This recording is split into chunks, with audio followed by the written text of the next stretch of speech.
I'm sitting here in a portable home with my partner in crime, Hello. Jojo. Yes, this is me.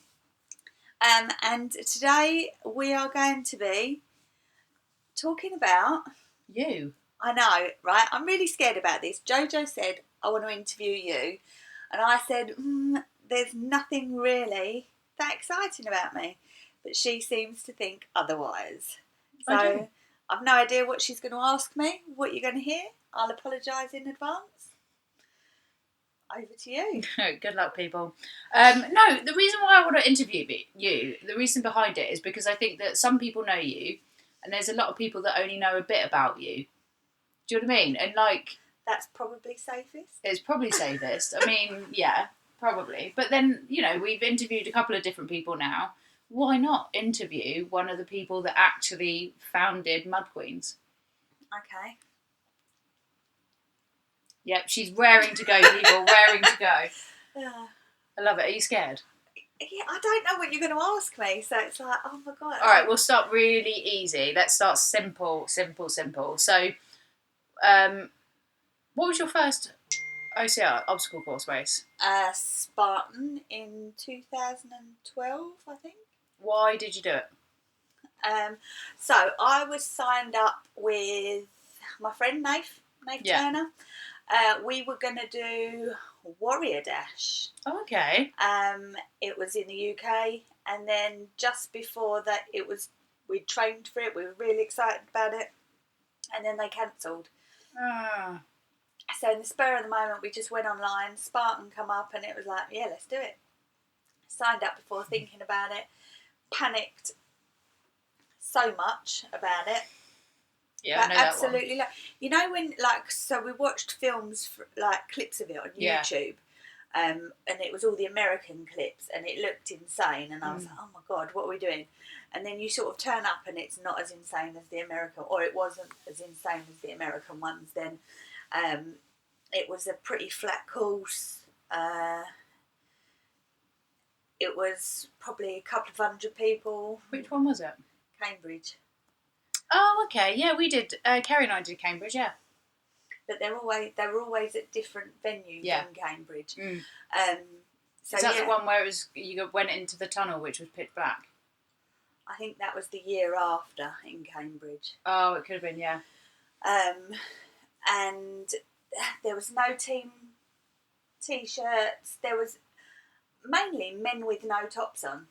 Okay, sounds like your kind of deal. Yeah, and there was ice pits. You had to go through ice pits, and was that year or was that year after? They did have ice pits. Yeah, but Red there Hill, were so many different races that I've done. I lose track of what one was what. Yeah. So, but yeah, I remember turning up in a pair of white Nike trainers. Classy. With no grip on them. Yeah. Not really having a clue. Probably a cotton t-shirt. And yeah, got really muddy. Nice. And then you were like, oh my God, this is it now. I loved it. It was so much fun. Everyone was really nice. The people were nice. Got the bug. Yeah, it's easy to do, isn't it? Did you, after that, so you just went, right, that's it, I've got to do. Did you get your trifecta in 2012? No, 2013 I think I got my trifecta. Yeah. So, yeah. Oh, God. The first one. 2013, 2014, 2015, 2016 I got 2 trifectas because I went to Barcelona and did the Beast. And one in 2017. You're a bit of a Spartan girl, really. I've done so many races, so many different races. I don't even know if I could name them all. If you ask me a race, I've probably done it. What's been your favourite race, though? No, I say what's your favourite race, but which one has been the most memorable? That's probably even harder to think about. Yeah, I don't know. There's a few. I really enjoyed Red Bull Steeplechase. Yeah. I didn't tell anyone that I was going to do it. Didn't think that I would be good enough to do it. Had a huge fear. Drove all the way to Devon on my own. Did a little video diary for you and Lucy. Yeah. And my friend Luke Lawrence, which was hilarious. Like, I remember leaving home and I was like, hi, I'm on my way to Devon to do Red Bull steeplechase. I parked up in a field and I slept the night in my car. I had the worst night's sleep ever. I really needed the wee in the middle of the night, but I was too scared to get out of my car in case there was a cow come and attack me or a murderer. Yeah. I got up in the morning. I think I had a banana for my breakfast and went and did Red Bull steeplechase, and I really enjoyed it. It was running round the coastal path in Devon. Stunning, absolutely stunning. I really enjoyed going to Barcelona to do the Beast out there. Again, turning up and not knowing anyone, because by the time I did that in 2016, I knew so many people at a race. So you turn up and it's nice because it is like a huge family and it is a big community. But going out there and not knowing anyone, it was a bit surreal. Yeah. And I remember carrying this huge chain up the side of a mountain, and it was like, wow, like how many people get to do this? And I think in day-to-day life, you just get carried away with washing, housework, going to work, doing mundane things. But obstacle racing is a release to that, or any form of running, I think, is a release. I mean, I never used to be into fitness at all. Yeah. I mean, when I was younger, I used to go out raving and enjoying that kind of life. And then I had my kids when I was quite young. So that was that. And then as they grew older, I joined a little run club. Yeah. Jog On, it was called. Jog On, love it. Yeah. And I remember I couldn't even run to like the second lamppost up this road without, I smoked at the time. I was like, like, God, what am I doing? And then I stopped smoking and then got to the third lamppost without dying. But then eventually I learned to run 5k and then obstacle racing was just sort of the next thing. I've done a couple of half marathons, but road races seem so much more competitive and they don't have the same support crew. I don't find. Yeah. You know, you turn up and you find a lot of run clubs. And they're all very friendly to each other in their run club, but they don't really support people. Well, they might do. I'm not saying they don't, but I didn't find that they did. Yeah. Whereas with OCR, everyone was like, come on, you're doing really well. And I liked that. I did really like that. So, I had my partner in crime, Nath, at the time. And we went to lots of different races together and did things. And then, like you say, you just meet different people. And then you arrange to meet them. Met you. Met Lucy. Like Carl Wibbley. Yeah. From ORM. Tim Lovett. So there was only a few key people at that time. Yeah. So, and there wasn't a lot of obstacle races. No. I remember my first nuclear, it wasn't even called nuclear, it was called, was it Essex Races or? Something like that, wasn't it? Yeah. And I remember turning up, and no word of a lie, I turned up and it was, so you know now where the poles are that you slide down? Vaguely, before the finish line. Yeah. So it was there. It was just like a start and finish. There was a couple of hundred people. They had a hog roast and it looked like a dead dog. It was a tiny hog roast. Right. And it was nothing. I mean, it's huge now. You turn up and there's thousands of people. But there was probably 200 people. Adventure Essex, it was called. There you go. So I remember doing my first one there. And that was a beautiful race because it must have been in May, but all the bluebells were out in the forest, and I remember running through, and I thought, wow, if I didn't run, would I not get to see this? And then some of the places I've been, Forest Warrior, beautiful, running through the Forest of Dean, stunning. Scotland, Ultra Beast, swimming through a reservoir. Freezing cold, but then getting out and climbing up a mountain, like wow. Yeah, it's weird, isn't it? Like all of a sudden you can go back to work afterwards and go, what do you do at the weekend? Yeah, people at work actually thought I was a battered wife. The amount, like, because week after week I would go in with bruises, and I've done a few race reviews for ORM. One weekend I did a triple race weekend, and this was at the beginning. I mean, there's lots of crazy people now, but I remember I did, what was it? I know it was the Night Reaper, but there was one where Mud 7 did their race. What was it called?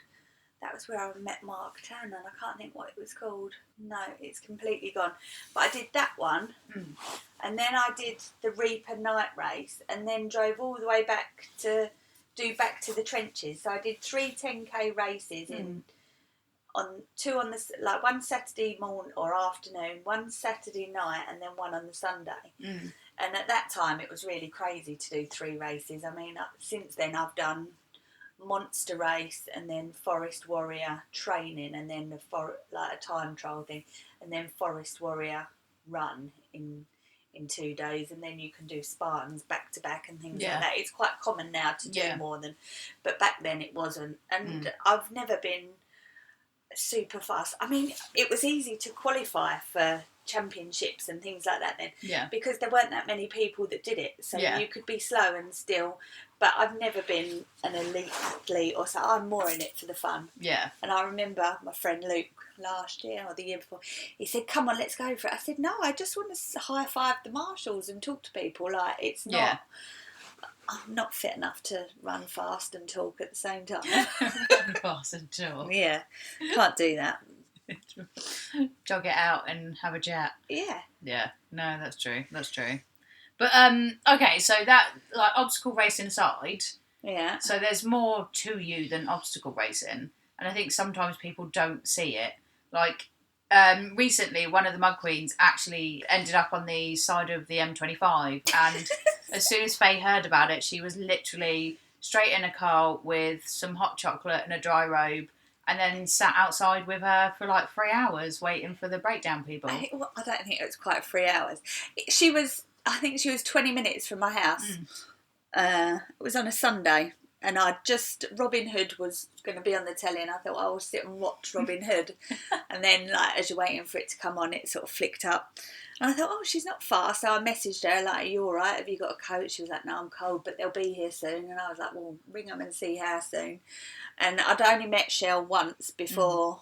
I only met her once before. So I got in the car and took her a dry robe because she was cold and didn't have a coat. And we did stand on the side of the mountain. And it was probably one of my favourite Sunday evenings. It was hilarious. It was really good. And you don't get a lot of chance to talk to people. Like, we learned more about each other in that couple of hours than what you would if you was at a race with other people.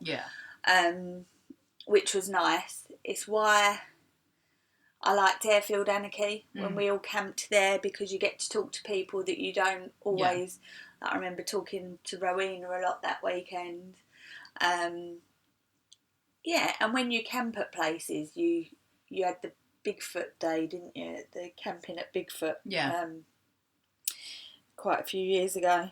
But that was nice when everyone was sitting around talking about stuff. You get to talk to each other more. So, yeah, it was fun. Yeah, but it just seems like you literally, I'm not that nice. Do you know what I mean? I'm not that nice. Like, you will give up your Christmas Day to go volunteer at Christmas at Crisis and stuff like that? Crisis at Christmas. That's it. Why? I'm not actually that nice, and I really tried to perceive myself as the not nice one. I love Crisis at Christmas. Done it for 4 years, I think. I've always done Boxing Day and the 28th, but this year things swapped round with the kids.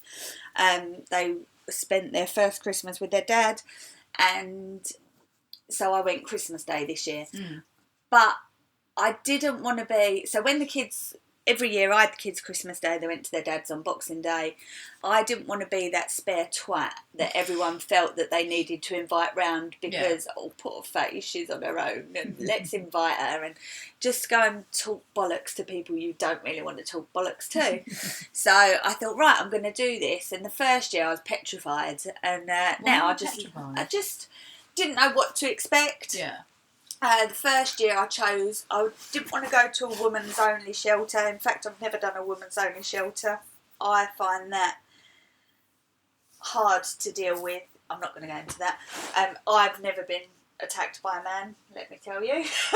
But I don't understand why women stay in that situation for so long. But I know that lots of women do, but I just don't feel like I would be the right person to deal with that. Yeah. So the first year, I didn't go to a drink and drug dependent one. I've took 30 homeless people to London Zoo on Boxing Day before and had the best time ever, because London Zoo's obviously really quiet. They give crisis free tickets. You go to the zoo, you take them out. And these people don't ever go to the zoo. You know, they might sit outside. We did have one woman try and sneak her drink in there, which was a bit of hard work, but once I sort of had her laughing, it was fine. I've played blackjack for hours, dominoes, to Connect Four competitions, and they're all just like us, you know. And there's a saying, you're all only 2 pay slips away from being homeless. You never know what's going to happen in life.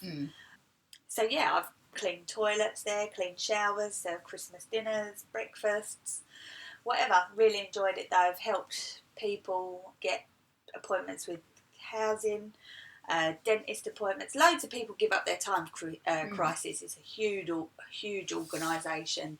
You have hairdressers, opticians, dentists, people from AA, CA, NA. Is it CA? Is there one called CA? What's CA? I don't know.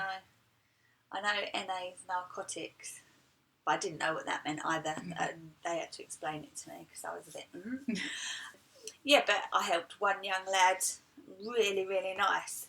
I don't know why, but he will always stay with me in my thoughts. He'd just come out of prison. You're not allowed to ask them what they've been in prison for.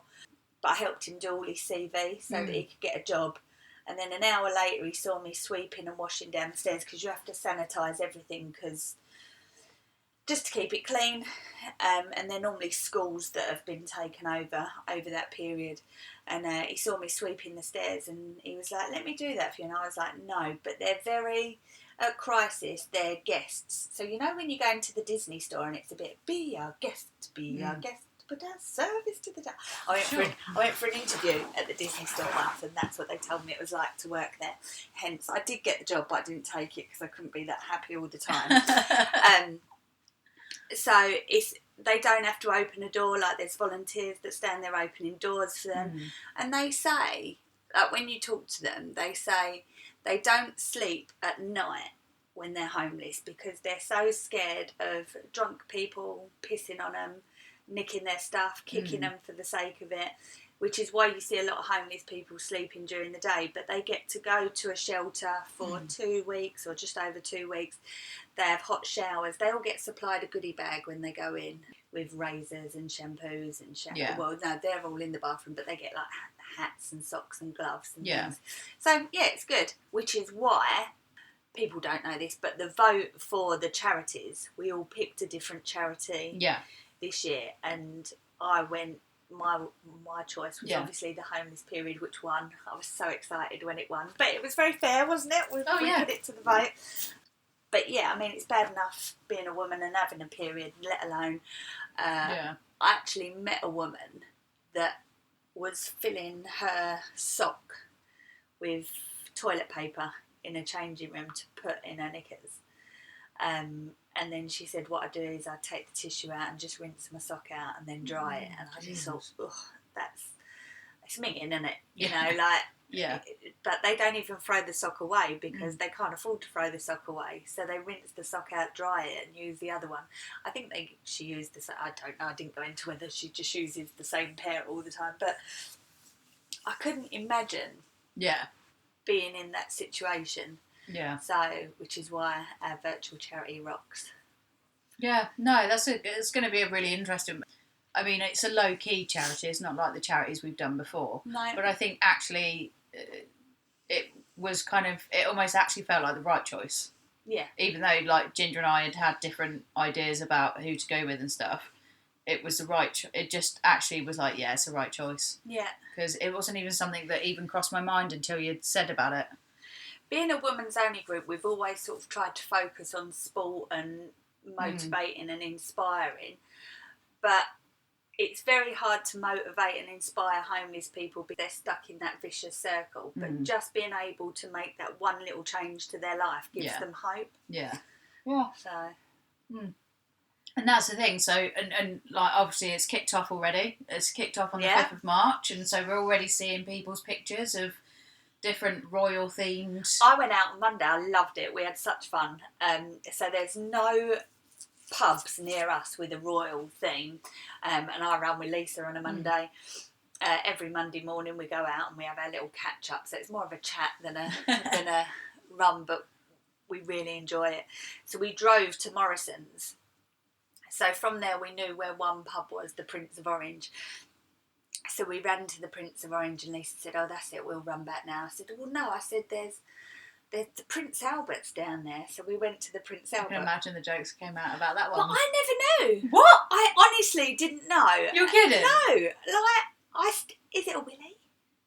I honestly don't know. So Lisa said, "I'm sure there's something rude about a Prince Albert." And I said, "What are you going on about?" So anyway, we got to the Prince Albert and we took our picture outside the Prince Albert. And then we went to...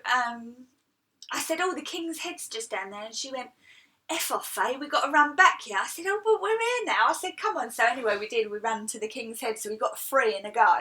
And she was cursing me because we hadn't done 4 miles for a long time. We normally just do sort of 2.5, 3 miles just to stretch our legs. Yeah. So she wasn't that impressed. But what is a Prince Albert? So basically, it's a story behind it. It's a piercing. A piercing? Yeah. You get it pierced. You get what pierced? The penis. So a Prince Albert but why is it called a Prince Albert? I don't know. Maybe Prince Albert had a piercing. Can we Google it? I bet it just comes up with pubs. I've never heard of it. In fact, there's lots of things that I haven't heard of. Do you know that I thought LinkedIn was called LinkedIn? I did know that, yeah. Yeah, true story. Yeah, found that out a couple of years ago. LinkedIn. LinkedIn. I still call it LinkedIn. LinkedIn. Sounds like some kind of mouthwash or something. Why do they call it a Prince Albert? The Prince Albert piercing is named after Prince Albert, who was the husband of Queen Victoria of England. He was reputed to have had this piercing done prior to his marriage to the Queen around 1825. I cannot believe that you, out of all the people I know, wouldn't know what a prince... I'm a fucking lesbian. Okay. Where did that come from? And I know what a Prince Albert is. Is that what put you off? Oh, yeah. Oh, it's a Prince Albert piercing is traditionally placed through the underside of the penile shaft towards the head of the penis. A piercing needle is passed up into the urethra, followed by a Prince Albert. What? Urethra. Well, same thing. Urethra. Yeah. Which then protrudes out through the head of the penile shaft. Well, I've learned something today. Well done. I know. I'm full of this. I thought Winston Churchill was black as well. I don't know how. I honestly did. But how many white men called Winston do you know? I don't know anybody called Winston. Don't you? No. Oh, where did you grow up? I could interview you. Like, where did you grow up? In Hampshire. Hampshire. Yeah. Okay. It wasn't that diverse. No many Winstons in Hampshire then. No. It wasn't that diverse. So, like, going back to you, anyway, turn it back around. Yeah, okay. So you were saying that, like, before Spartan, you weren't into fitness and stuff at all? No. So why bother getting into fitness? I don't know. You just woke up one day and went, I'm going to go for a run. No. Really? Yeah, I don't know. I was really fit at one point because I really got the bug. Mm. I think it was probably just to get out of the house for half an hour and have that time for myself. Mm. And it did really clear my head and I felt the endorphins. It made me feel better. But why I actually first went, I don't know. I think the first thing I did a step class. Showing your age there, Fate.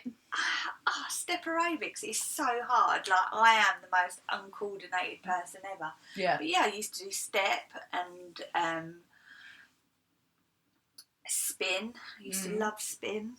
And kettles wasn't even out then, and then kettles come out. I loved kettles, and yeah, there was no insanity or anything because I'm really old. Yeah. So yeah, there wasn't anything like that. I love that. Yeah, that old. I am that old. I remember, but there was women in the step class, and they were crazy. They could like pirouette off the step, and I was just trying not to fall off. They made me go at the back of the class because everyone else was so coordinated. It's like watching what are them swimmers that do it at the same time? Synchronised swimming. Yeah, them people. So it's like watching them in a step class with one person doing it really wrong at the back. But yeah, Tracy, her name was the instructor. She let, and every time we had to do jumping jacks or step over it, I had to run for a week. I was going to wet myself. What? Yeah, when you've had kids and you start exercising and do jumping jacks, you actually pee yourself. Girls, come on, stick up for me here. It's a common thing. Fucking not into the old. What is it? Kegels. What? Kegels. Are you going to teach me something else? What are Kegels? Dude, you're the one that's had babies. They should be telling you about this.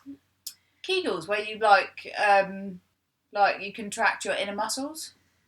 Kegels, never heard of that. They used to tell me when I planked to try and suck it all up and hold it in. Yeah. But they never called it a Kegel. Oh. Suck it up, squeeze it in. That was what they said. Didn't really know what they meant Kegels. at first. Oh, okay. It's a thing. It's totally a thing. Okay. You should know. You have kids. I don't. They're old. I mean, when I had kids, you didn't get any of these 3D scans and stuff like that. You didn't? No, I can imagine. Yeah. Well, yeah. No, I would not. Yeah. There's a bucket of water and a hot towel. A wooden spoon to bite on. Yeah. Okay, so moving on then. What made you start the Mug Queens? You thought it'd be funny, wouldn't you? I actually had a broken ankle at the time. Do you remember? Yeah. So, met you. So, you were camping with your sister. Yep. Lucy was camping. Yep. And I was camping. You were? All at Midlands Spartan. So, we'd spoke before, briefly. The three of us were all friends on Facebook. And I bought peanut butter cakes. Cupcakes, yes. Cupcakes. Yes. And so we all camped together, we all shared peanut butter cakes and fell in love, and a friendship was created. And that was the year James Simpson was racing, Thomas Blanc was there. So for anybody that doesn't know who James Simpson is the amputee. Double amputee. He got blown up in Afghan. We're still really good friends now. He's a lovely, lovely guy. He actually plays wheelchair basketball now. Jesus, and that's brutal. Rugby. Yeah, he's really good. That's brutal. So he did it, and because we were camping, by the time he'd got round the course, it was a super, wasn't it? Mm. By the time he'd got round the course, everyone had gone home. Mm. So we went down there, and bear in mind that year I was doing the trifecta, so I'd seen him, and everyone was like, "Oh, you're amazing, you're this, you're that," and me being me said, "Oh, you'd do anything for a fucking photo opportunity," and like we just had loads of banter, and he said it was quite refreshing because he didn't want to be patronised, like not patronised, but when you hear the same thing like "well done, you're this" by 200 people, and it's quite nice just to have someone take the piss out of you, and I normally am that person. Yeah, definitely. So when he crossed the line, was it there? It was it? I remember it was because there. it was. So there was no one at the time. They had the gladiators at the end that hit you with the stick, and there was no one there to do it. So because we were friends, I thought, right, I'm going to do it. And I didn't do it lightly. I picked this pogo up and went to hit him, and he was just laughing that it was me and just ran straight towards me. But yeah, he was brilliant. So because we all walked over to the campsite to see James finish, we all sat around talking, and it was nice. Everything was so chilled out. After that, we carried on talking, and then there was a lot of commotion on another ladies group, international ladies group, just where women were really being quite aggressive to other women. What's your American accent impersonation? You need to lose another 10 pounds. Well, so like one woman posted up a picture, like a before and after picture. Oh my God, I've lost 10 pounds. And then this other woman will go, yo, sister, you need to lose another 20 pounds before you start posting those pictures. So it was like, oh my God, like, give this woman a break. She's really working hard. Like, if that was me, that would make me want to go and eat a family bar of chocolate. Yeah. Like, I would be down about it and not feel good. So we talked about it. Then we all met up at Dirty Dozen, Paddock Wood. Yeah. And I broke my ankle doing the fire jump. Did the fire jump, snapped my ankle. Carried on. Yeah, ran another 7k on a broken ankle, or hobbled another 7k. Had a burger afterwards. Spoke to you and Lucy for quite a while. Didn't want to show anyone my ankle because I hadn't shaved my legs. Went home and had a bath, shaved my legs, and then went to the hospital. And yeah, I had really badly snapped my ankle. But we spoke about it then and we were like, yeah, let's do it. And we did it. And there was 50 of us to start with. And we never had any idea what it would be like. And to be honest, you forget. It wasn't until I read Fran's blog, do you call it blog, on Mud Is My Makeup, where Mud Queens had written what it meant to them. Obviously, love Rebecca Spencer. She'd already at the Mud Queen Day said what it meant to her, but to hear from other people what it means, you do forget, and you do take it for granted that I don't see that. Okay, I'm a founder of the Mud Queens, but I don't think I'm in charge of the Mud Queens. I don't think everybody should know who I am. Like, it doesn't bother me. Like, because when we post in the group, nobody knows whether it's you posting or me posting. I mean, I think they do. I don't think... What, because of my grammar's terrible? My grammar's terrible. I don't use punctuation, and I don't call everyone bud. Okay? And I normally put love hearts or kisses at the end. Yeah. So that's probably the difference. So this is how you can tell if it's me or Jojo. If there's a spelling mistake, no punctuation, a kiss or a love heart, and it's about Strava, it's probably me. If it's got, yep, bud, that's probably Jojo. Yeah. Okay, bud. You do that all the time. That's true. So that's probably how you tell the difference. But Wonderful Wednesday's normally me. Yes, Wonderful Wednesday's you. And Medal Monday's normally me. I'm really rubbish, right, at remembering what day of the week it is most of the time. So if I don't do it, you can always feel free to just do it. You know, it's fine. I won't get upset.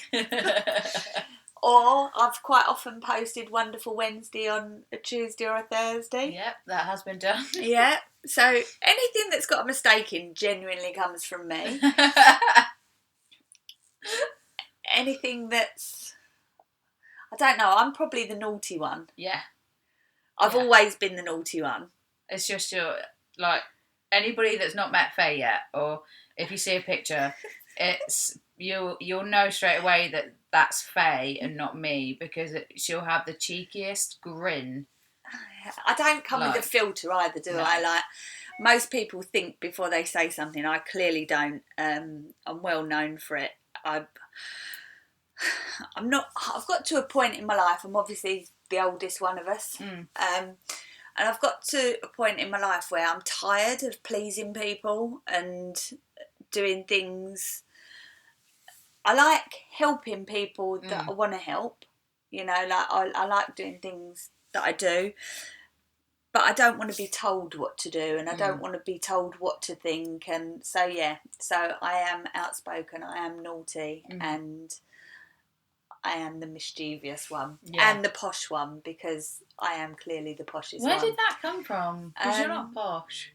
No, everyone told me I was common, and I was really upset because I actually did think I was quite... I went to private school when I was younger. I used to have to wear like a little straw bonnet and white gloves, and I always remember getting out my mum's car with my freshly clean white gloves, and she'd look at me, she'd go, step away from the car, Faye, step away from the car. And I'd get my white gloves and just rub them down the side of the car and have like black fingers. I also remember another story with a pair of gloves. She'd bought me these really nice warm woolly gloves from John Lewis. And I used to spend my dinner money on cigarettes at the time. They were 98p for 10. And as I've lit the lighter, it's burnt a hole in the thumb of my glove. No. Yeah, and I remember going into needlework trying to sew it up, but I was shit at sewing, so didn't really go down too well. Yeah. There you go, another random story. That is quite random. Oh, I could just imagine you doing that as well. Like, yep, there we go, there's a dirty car. Yeah. Yeah. Oh, bet your mum loved you. She does love me. She does love mum. you. She's amazing. She's my best friend. Well, her and Amy are my best friends. Just ridiculous. So she'll go away and her mum will come and look after the dog and the cat. Yeah, she moves in. She moves in and she will reorganise everything. Yeah, I got home. Was it Canada? Mm-hmm. When we went to Canada, I got home. My mum had been to stay to look after the animals, and I got home and my spices were all in alphabetical order. And when she told me, she went, "It starts with cumin and ends in turmeric." I was like, okay then. It was something like that. No, Cajun. Starts with Cajun and ends in turmeric. I was like, okay. But when she comes around there, she goes, "Are those spices still in order?" It's like, yes, Mum. Like, it's fine. And then you're never too old to be told off by your mum. She never tells me off. She does find me hilarious. Like, I do wind her up. She's but she loves my sense of humour. Yeah. And she's brilliant. Yeah. I remember my dad did like a comedy act. So yeah, fantastic. That's the way you'll know who is who when it comes to the Mug Queen profile actually posting up. Is, I mean, to be fair, it sums you up actually. International Women's Day was this Thursday. And I was getting people to do some cards for us, just some people that have a hand in OCR in different ways. So we had Tracy Malka, Kerry Bartlett for race directors and a few other people. And Faye was the last person that I needed to get a card from. And so she was like, "Oh, I don't know, why are you making me do it? I don't know. And then I went, right, fuck it. I'm going to pick the picture. And so I literally had to just find a picture of her with a cheeky grin. Can I read the conversation? Yeah. Right.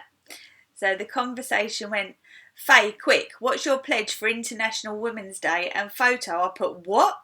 And Jojo put, "For International Women's Day tomorrow. The theme is Press for Progress." I put, "I'm no good at that stuff." And then Jojo's put, "Okay, what do you do to help women progress?" I put, "I don't fucking know, isn't it multiple choice?" So my logo came up with "Helping Women Give Zero Fucks." Yeah. I didn't pick that picture. That's a hideous picture. It's quite funny, but it is a hideous picture. But yeah, like, I just think we should all not care as much. Like, so what? So many women are hung up on what they look like and what they weigh and if they're good enough and if they can do this. Does it matter? Does it matter? Like, if you want to do monkey bars, practice. If you don't really give a shit whether you can do them or not, don't worry about it.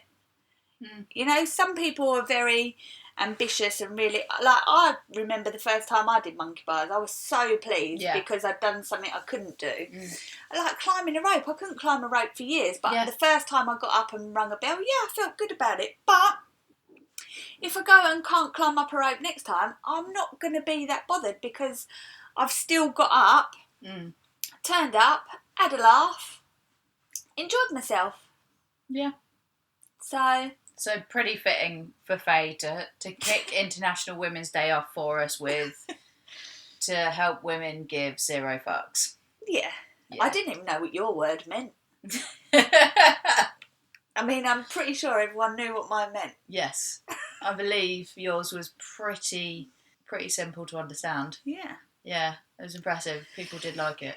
And then did you see the poem that Hattie done? Hattie wrote and really performed? Liked it. I was just like, I thought that she hadn't written it. I thought that someone had actually. I would have liked to have seen more women on there. Yeah. Because there are, to be honest, every single one of you inspires me in so many different ways, you know, and it's not about who can run the fastest, who can do this. It's just who's overcoming their own little demons. Yeah. And it goes to show, I like having the two groups now, the Dear MQ and the UK MQ. Yeah. Because I get that Dear MQ isn't for everyone, but I like seeing how people are progressing, you know, and what helps them progress. If it means putting a message, the advice that's on there is amazing. Did you see that one about my manky feet the other day? What manky feet? Well, they're I just can't really talk, dry. but yeah, they are dry. You need to find some. Yeah, they're better already. Put this cream on, pair of socks, better already. They were so sore. I think it's because I've been walking to work and running home and trying to do. I'm a bit addicted at the moment with me Fitbit challenge. So this week, hold on, if anyone wants to be my friend on Fitbit, feel free. But I'm a bit competitive when it comes to this challenge. So between Monday and Friday, I've done 91,500 steps. It's better than my 128 yesterday. 128 steps. Is that all you did? Yeah. Oh my God. So my poor dog yesterday though, because I was driving to work. So on a Thursday I work late, and on a Friday I work early. So I don't really want to be running home and getting home at 11 o'clock and then having to get up at 5. So I knew that I wasn't going to walk to work and run home. So I took my dog out, and my dog's 12. She's lovely. She featured making piggy noises in the last one, didn't she? Yeah, she did. So Poppy's a babe. So she looked all excited when I got her lead out. After 4 miles, she didn't want to talk to me. Like, I literally nearly had to pick her up and carry her up this hill. She was like, oh, get me home. She pulled me home in the end when she knew where we was. And then she pretty much slept all day. And then when I shook her lead at her today, she just ignored me. She was like, no fucking chance am I going out with you again. So, yeah, she can do short walks, but she's not a fan of long walks. Yeah? Yeah. Love it. So, all right, well, we're coming to the end of time. Thank God for that. Yeah. It's been all right. It's not been too painful. Okay, so end on a simple question. What does OCR mean to you? OCR or Mud Queens? One or the other. It's multiple choice. I like multiple choice. Both of them, really. Just encouraging people and just don't take it too seriously. Have fun and be with like-minded people. Enjoy yourself. Yeah. It is. I think it's just like being a kid again. Yes. You know, a chance to play in the mud without getting told off. Yeah. I mean, last year I got drunk. Do you remember? Was you there? At Spartan. No. I got really drunk. So, because they give free beer away and I'd finished. It was only the sprint race. Not that I'm a big drinker, but when I drink, I like to drink. And I was with fake Ailey. And we'd finished the sprint by 10 o'clock, so we had a beer. And then everyone was driving, so people kept giving us all these beers.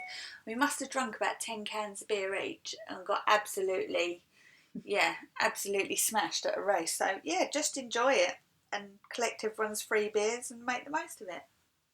Awesome. There you go. All right, well, we'll end it there. Thanks. Faye's obviously going to walk away with a few grey hairs.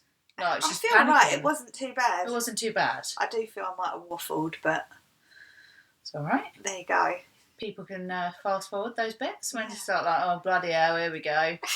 But what I'd like to do is, as we leave, for those that may not have caught Hattie's poem, we're going to end with Hattie's poem for the show, because I think it's quite fitting with International Women's Day and Mud Queens being all about supporting. Are you going to recite it? No, I'm going to actually put it on there as a recording. I'd like to hear you recite it. No. No. Can you learn it for next time then? No. Okay. I think that's pretty fitting, and actually I thought it was a really cool... Yeah, she's amazing. Really, really cool. But we still haven't had our books off her. We still haven't had our books, Hattie, so you need to sort that out. Yeah. Awesome. All right then, well. Bye. Goodbye. 200 years ago, British women couldn't read, and for a long while after that, we couldn't get degrees. 101 years ago, women could not vote. No chance to say yes and no right to say no. A decade ago, women quietly earned less. Were wearing trousers worth more than wearing a dress? 5 years ago, people pretended not to notice. Fighting against the bastards seemed well and truly hopeless. When I was younger, I always used to say, I'm going to be a Royal Marine and wear a green beret. But back then it was a distant dream, not possible at all, because I was a girl, not because I wasn't tall. The world still seems slightly unbalanced, and in some countries that's still unchallenged. Some girls still don't get to go to school, to drive a car or take a trip to the pool. Some women are still seen as less. Again, what's so bad about wearing a dress? Some women don't get the right to vote, and more disgustingly, don't get to say no. But over here where I live, we fought long and hard. Some people are literally bearing the scars. And right now I'm writing this because I have the right to learn, and people are fighting for that same right to earn. I can say yes, and people are learning to hear no. Victims are being empowered, unlike mere decades ago.